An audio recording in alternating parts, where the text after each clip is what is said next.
Philippon, Oui. c'est ça? Oui. Né le 27 janvier 1923. où? À Pionça. À Pionça. Voilà.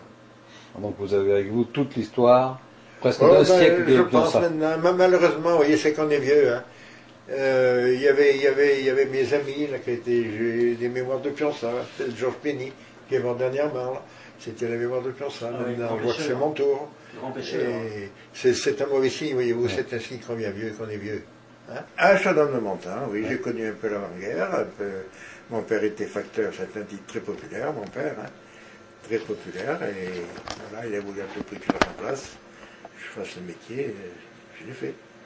Je ne regrette pas parce que j'ai mes mémoires là que j'ai écrits.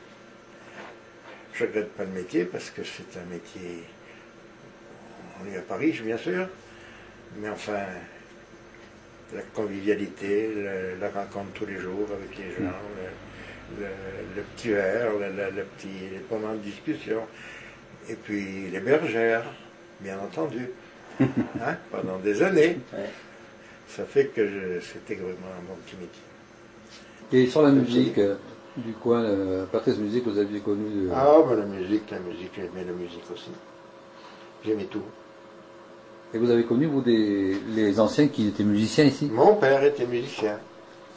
Ses deux frères, mes deux oncles. Ils jouaient de quoi? Ils ont animé les bals de Pionça, les fêtes, les foires pendant plus de 20 ans. Mon père jouait du violon. J'ai un oncle qui jouait de la cabrette et un autre de la vielle. Mon oncle Francis. Voilà. Et ils jouaient quoi? Vous vous rappelez?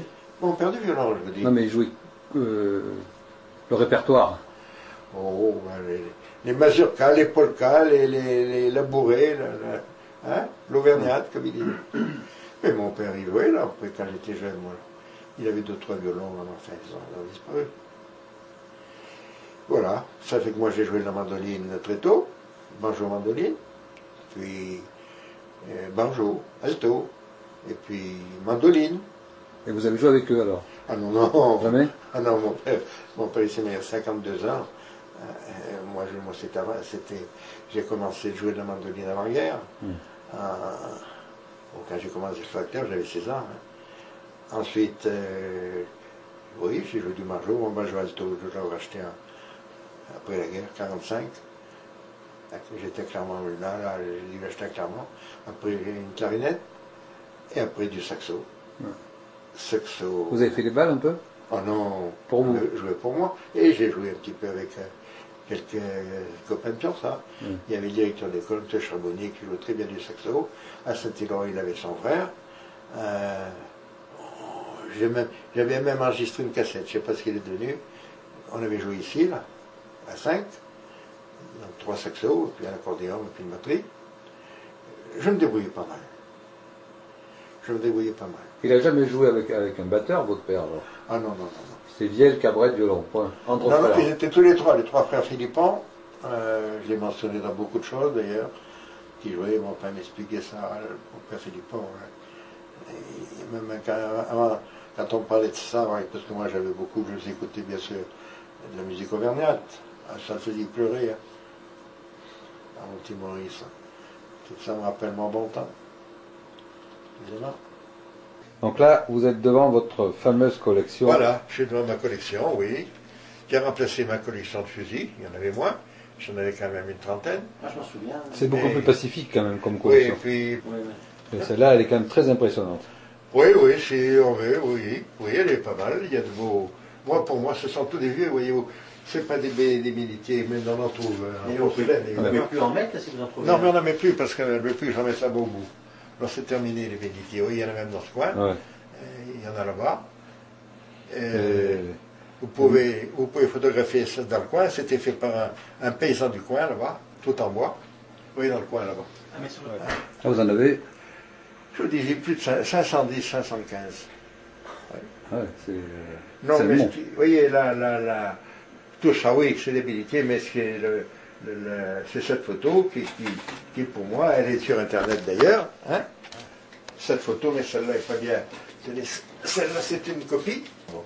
Alors voilà, celle-là, vous pouvez la montrer parce que c'est considéré par les hautes autorités religieuses comme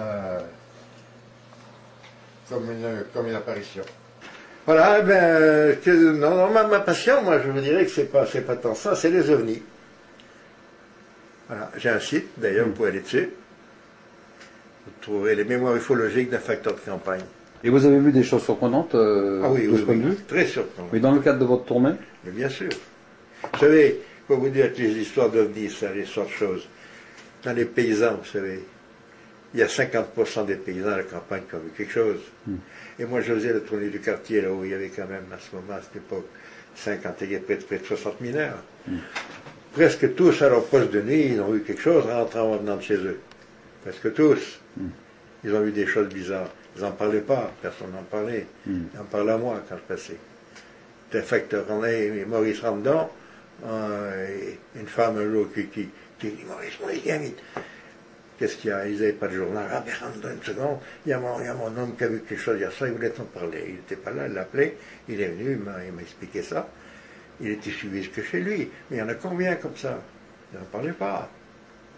Moi, ce que j'ai vu, là, même ma dernière, là, que j'ai envoyé, que je ne voulais pas faire. Mais enfin, c'était à la chasse, elle a fait la bécasse. J'étais pas seul, plusieurs fois. On a vu quoi. Elle est illuminée. Des choses bizarres. On a vu un atterrissage avec une personnalité. L'île de nuit, quand on revenait à la Croix-Rouge de Charançon. On était éblouis. C'était l'année 21h. Éblouis. Bon, lui, il était un peu gros. Et à ce moment, moi, je marchais vite, et puis tout, qu'est-ce qui nous a éblouis? Qu'est-ce qui nous a... Ça mène on est par un chemin, là, un petit raccourci. Ça mène au carrefour, en plein carrefour. Il y avait un énorme objet qui était au milieu, avec de gros globes. Bon, un truc bien sûr. On ne pouvait pas retourner en arrière, il faisait noir quand même. On a resté là, on ne sait pas bien où passer, l'histoire est dessus d'ailleurs. Et puis, il était un peu camouflé dans le bois, il est vers les branches. Et puis moi je voulais traverser la route, il en traversera, je connaissais le coin, on s'en ira par là. Et puis un autre éclair. Et puis ma foi, le carrefour était libre. On a pu passer.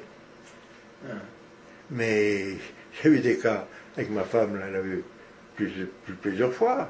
Mon gendre tenait mon gendre qui est roussi, le plâtrier. Là, il a vu. Moi ici, je peux vous citer, j'avais 15 personnes ici, 15 témoins qui sont venus me dire ce qu'ils avaient vu là. Il y en a encore un il n'y a pas longtemps, qui est bien connu un peu ça, qui vient me dire ce que j'ai vu hier soir. Encore maintenant? Il n'y a pas longtemps, il y a 3 ans. Dans la roi Sébette, la nuit dans son pré, il était illuminé par un engin dessus de lui. Il a vu la trouille, bien sûr, qui l'a accompagné jusqu'à chez lui, où sa femme l'a vu, sa fille et tout ça. Non, vous savez, il y en a eu des quantités, hein. Des histoires d'ovnis, mais j'ai des coupures de presse, là, je ne peux pas vous dire combien j'en ai. Hein. J'avais amassé, là, des coupures de presse. Il y avait chaque jour des cas ici, j'en ai. Je dois en avoir, je crois, moi je dois en avoir 9, et puis alors des cas j'en ai quand même noté près de 40. Et pour trouver vos mémoires, là où vous parlez de votre histoire de facteur et de votre père et des oncles, on trouve ça où? Oh, je ne les ai pas fait publier, ça. Mais vous n'avez pas de site où on peut les lire? Oh, ben vous pouvez lire, si, mais enfin, il faudrait que je les classe par ordre. Ah, moi, c'est tout. C'est n'importe comment, c'est tout dans mes disquettes. Hein. Mais c'est pas accessible sur un site à vous. Ah non. Il y a quand même mes histoires de l'OVNI qui sont accessibles. D'accord. Le paranormal, on en dit.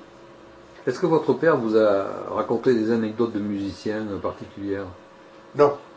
Oh non. Je ne m'en souviendrai plus n'importe comment. Non. Mais il m'a raconté par contre. Parce qu'au début, là, il habitait Pionça, donc, mais jusqu'en 1910, puisqu'il était né au quartier, à Chépoussa, vers chez Valenchon, justement, là-haut, c'était la maison des Philippons, et il venait tous les jours prendre son service. Il venait par le viaduc de la Slette, le chemin du Ganou qu'on appelle. Il venait par là, et m'a dit, certes, il m'a raconté que plusieurs fois, il a eu peur, parce qu'il avait vu des choses la nuit, déjà à ce moment-là. Une fois, il m'avait dit qu'il avait été suivi par quelque chose de blanc, et qu'il avait eu peur. Mais il y avait 2 kilomètres quand même là qui étaient peureux, hein. Sans rien dans les bois qui étaient peureux. Une autre fois, c'était quelque chose de rouge. Il l'avait suivi aussi, éclairé déjà à ce moment-là. Il voyait son chemin, il m'avait dit. Alors vous voyez, c'était dans les années 1910, 1908. Alors vous voyez qu'il y avait déjà des choses extraordinaires à ce moment-là. Je crois bien au paranormal, mais je crois pas à tout quand même. Déjà, le paranormal, c'est pas mal. Mais par contre, vous voyez, dans toutes les choses de paranormal, là, vous trouvez ça, vous avez de nombreux sites, hein, si vous allez dessus.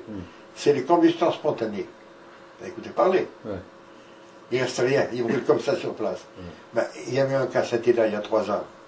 Bon, il n'a pas fait de bruit, moi j'ai mentionné, si, dans mon journal, je suis son correspondant, dans l'hebdomadaire, là. Et je pouvais le photographier, il est à ma disposition. Mais je n'ai pas voulu les lois.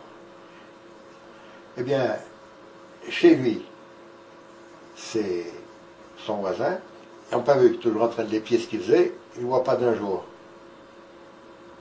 Puis lui s'approche, passe de là, il voit la fenêtre, les vitres de la cuisine, où il restait, noir, noirci. Les pompiers, les gendarmes, la fille est partie, ouvert la porte, ils l'ont trouvé au milieu d'une cuisine, encombré, de papier, de tout, encombré, allongé par terre, les jambes brûlées jusque là. Et dans sa maison, tous les papiers, tous ces thermaïdes, vieux journaux, tout ça, dans un bric-à-brac formidable. Rien de brûlé, absolument rien, que lui. Alors vous voyez bien que la combustion spontanée, ça existe. Hein? Alors ça, on n'a pas encore trouvé le système. Hein? C'est encore une chose, comme les ovnis, ça qui. Les ovnis, on sait ce que c'est. On sait d'où ça vient au lieu. Les Américains savent d'où ça vient, les Russes aussi. Qui soi-disant ils en ont récupéré. Le cadre ciel, là, on n'en parle beaucoup. Hein? Tandis que les commissions spontanées, c'est comme les guérisons spontanées.